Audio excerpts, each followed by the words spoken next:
Hello everyone, स्वागत है आपका आपके ही चैनल अमित एलएलबी में। दोस्तों, आज हम बात करेंगे legal ethics, accountability and benchmark relation, विधिक आचार और अधिवक्ताओं के संबंध के बारे में और उनकी जवाबदेही के बारे में बात करेंगे। बहुत ही इंटरेस्टिंग सा टॉपिक है और इसके बारे में अधिकतर जुडिशरी में पूछा जाता है और आपके लॉ के पेपर में पूछा जाता है। तो सबसे पहले आज हम इस वीडियो में जानेंगे कि सबसे पहले आज आपने सुना होगा कि कई बार आपने ये देखा होगा कि लोग वकील और अधिवक्ता दोनों कहते हैं। तो क्या वकील होता है और क्या अधिवक्ता होता है?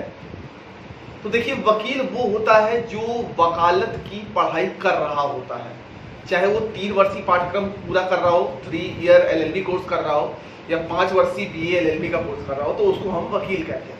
ठीक है, जो वकालत की पढ़ाई कर रहा होता है। और जब वकील की पढ़ाई कंप्लीट हो जाती है तो वो एडवोकेट बन जाता है। ठीक है, इसको बैरिस्टर भी कहा जाता है, लॉयर्स भी कहा जाता है। बैरिस्टर या लॉयर तब कहा जाता है जब वो बार काउंसिल में रजिस्ट्रेशन करा लेता है।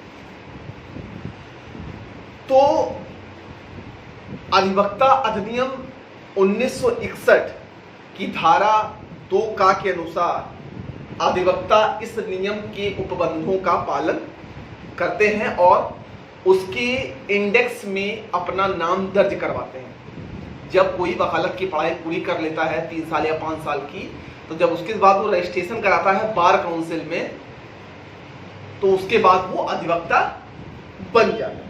ठीक है, अब इसी में अधिवक्ता अधिनियम धारा 17 यह बताती है कि हर एक राज्य के विधिक परिषद में अधिवक्ताओं की ऐसी नियमावली तैयार रखेगा, हर एक राज्य में जहां पर अधिवक्ताओं का नाम दर्ज होता हो या उनका रजिस्ट्रेशन कराया जाता। अब अच्छा बात यह है कि अधिवक्ता से पहले क्या होता है कि जब वकालत की पढ़ाई कंप्लीट हो जाती है तो कई लोग लॉयर्स का रजिस्ट्रेशन कराते हैं। तो लॉयर्स का रजिस्ट्रेशन जो होता है वो हर साल रिन्यू होता है, ये सबसे कम चार्जेस का होता है। और जो एडवोकेट का जो रजिस्ट्रेशन होता है बार काउंसिल में, उसके लिए हमको 7,000 10,000 जैसी हर राज्य में फीस होती है, तो उस हिसाब से रहता है। अब इसमें अगर हम बात करें कि जब जैसे मान लीजिए अगर कोई उत्तर प्रदेश में किसी ने वकालत की पढ़ाई कंप्लीट करी और अगर वो रजिस्ट्रेशन कराता है, तो हमारे यहाँ जो हाई कोर्ट है उत्तर प्रदेश राज्य में, वो कहाँ, इलाहाबाद हाई कोर्ट है। ठीक है, एक राज्य के अंतर्गत, और उसके अंतर्गत ये छोटे छोटे जो शहर आते हैं अपने, तो वो जब एक बार अपने राज्य में रजिस्ट्रेशन करा लेगा तो अपने राज्य के अंतर्गत आने वाले जितने भी, जैसे चाहे कानपुर हो, लखनऊ हो, रायबरेली हो, जहां जहां पर कचहरी होगी, जहां जहां पर कोर्ट की न्याय प्रणाली होगी, वहां पर वो प्रैक्टिस कर सकता है।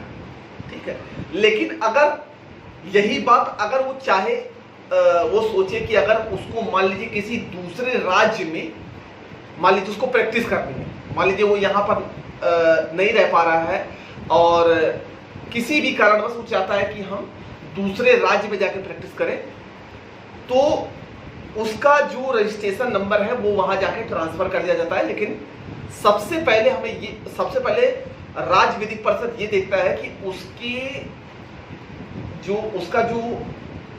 जो भी उसने वहां पर प्रैक्टिस करी है उसके रिलेटेड में कोई केस की कार्यवाही रह तो नहीं गई या कोई उसका वाद जो अधूरा तो नहीं रह गया, क्योंकि जब तक वाद पूरा नहीं हो सकता जो वो उसने लिया है, तब तक वो दूसरे राज्य में जाकर रजिस्ट्रेशन नहीं कराता। इसके लिए कोई फीस नहीं लगती है, एक ट्रांसफर लगता है और हो सकता है कुछ फीस लगती है वो अलग स्टेट के हिसाब से, तो वो दूसरे राज्य में ट्रांसफर कर सकता है। अब अगर इसी में हम बात करें कि प्रिंसिपल ऑफ बेसिक स्ट्रक्चर, तो मूलभूत ढांचे का सिद्धांत क्या है? तो प्रिंसिपल ऑफ बेसिक स्ट्रक्चर क्या है कि देखिए, अगर इसको हम एक केस से समझे तो केशवानंद भारती बनाम केरल राज्य, all India reporter 1973 supreme court. तो इसमें क्या कहा गया कि कभी भी संविधान की जो आत्मा है, जो कुंजी है, जो प्रस्तावना है, उसको चेंज नहीं किया जा सकता। आर्टिकल 32 को चेंज नहीं किया जा सकता। हाँ, अब किसी कानून में संशोधन के लिए अमेंडमेंट लाया जा सकता है, लेकिन हम किसी कानून को बदल नहीं सकते हैं। उसके लिए अमेंडमेंट ला सकते हैं, जैसे आपने कभी कभी देखा होगा सेक्शन में 1, 2, 3, 4 इस तरह के आ जाते हैं, तो कानून को बदलने का कोई भी दायित्व, कोई भी कर्तव्य किसी भी वकील या जज का नहीं होता। हम उसमें अमेंडमेंट ला सकते हैं और जो भी संशोधन होता है वो सुप्रीम कोर्ट की बैठक के द्वारा ही होता है। इसमें अधिवक्ताओं का कोई रोल नहीं होता है। ठीक है। अब उच्चतम न्यायालय ने अब इस केस में क्या किया, उच्चतम न्यायालय ने कहा कि मौलिक अधिकारों को आर्टिकल 32 को बदला नहीं जा सकता, क्योंकि संविधान की जो प्रस्तावना है वो उसकी आत्मा है, पूंजी है। ठीक है। भले ही इससे संविधान के अलग अलग क्षेत्रों पर कोई प्रभाव ना पड़ता हो, लेकिन हम संविधान की प्रस्तावना को चेंज नहीं कर सकते। ठीक। अब इसी में लीगल एथिक्स में एक चीज आता है कि अधिवक्ता होने की एलिजिबिलिटी क्या है। तो अधिवक्ता होने की एलिजिबिलिटी का सबसे पहले का मतलब हो गया कि जाहिर सी बात है कि अगर 3 वर्ष का पाठ्यक्रम पूरा किया हो LLB का, ठीक है, 21 साल की उसकी आयु पूरी हो जानी चाहिए। अगर इसने 5 साल किया है तो अगर मान लीजिए 17 साल में इंटर किया है तो 5 साल 22 साल हो गए टोटल मिला के, चाहे BA LLB क्या हो चाहे LLB। तो अधिवक्ता के लिए रजिस्टर कराने के लिए आपको अधिवक्ता की पढ़ाई, वकालत की पढ़ाई पूरा करना जरूरी है। 3 वर्षीय पाठ्यक्रम या 5 वर्षीय पाठ्यक्रम किसी भी मान्यता प्राप्त विश्वविद्यालय से, जिसकी मान्यता प्राप्त हो, जरूरी नहीं कि वो डिस्टेंस हो या रेगुलर हो, लेकिन मान्यता प्राप्त विश्वविद्यालय होना चाहिए जिससे आपने वकालत की पढ़ाई शुरू करी। ठीक। अब उस मान्यता प्राप्त विश्वविद्यालय से जब वकालत की पढ़ाई पूरी कर लेंगे तो उस राज्य विधिक परिषद में आपका रजिस्ट्रेशन कराना जरूरी होगा, जिसके लिए नामांकन शुल्क जो भी लगता है वो देना पड़ेगा। ठीक है। अब क्या है कि अब वो ऑल इंडिया बार काउंसिल का पेपर देना है, जैसा कि अधिवक्ता अधिनियम में संशोधन किया गया कि ऑल इंडिया बार काउंसिल में आपका रजिस्ट्रेशन होना भी जरूरी है। ठीक है। रजिस्ट्रेशन इसलिए होना जरूरी है क्योंकि अब जितने भी हमारे कचहरी में चुनाव ना होते हैं उसमें AIB का कार्ड दिखा जाता है ऑल इंडिया बार काउंसिल, और ये एक ओपन बुक टेस्ट होता है जिसमें आपको किताब ले जानी होती है। तो ये देना बहुत जरूरी है, क्योंकि अक्सर ऐसा देखा गया है कि कचहरी में बहुत से जिन्होंने वकालत कंप्लीट नहीं करी है लेकिन तो भी वहाँ के केस लगते हैं और किसी का पैसा ऐसा लेके भाग जाते हैं। तो एक तरह से ये सिक्योरिटी के लिए है कि पर्सन की, अगर कोई पीड़ित व्यक्ति आता है और किसी ऐसे व्यक्ति को वकील के रूप में चयनित करता है, अगर मान लीजिए उसका केस लेके भाग जाए, ताकि उसके ऊपर कुछ कार्रवाई की जा सके, इसलिए AIB all India bar council का पेपर देना आवश्यक है।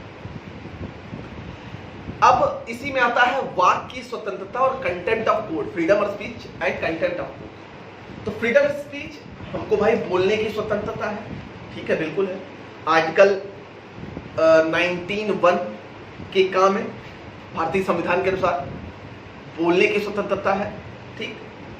लेकिन हमारे जबान से निकली गया कोई भी शब्द, ऐसा कोई शब्द नहीं होना चाहिए जिससे न्यायालय की या जज की गरिमा ना बनी रहे, उनकी अवहेलना हो, तो उसको कंटेंट ऑफ कोर्ट में देता है। अगर कोई अधिवक्ता किसी वाद के प्रति, अगर कोई वाद जिस पर बहस चल रही है, अगर वो न्यायालय की अवहेलना करता है तो उसको कंटेंट ऑफ कोर्ट कहा जाता है।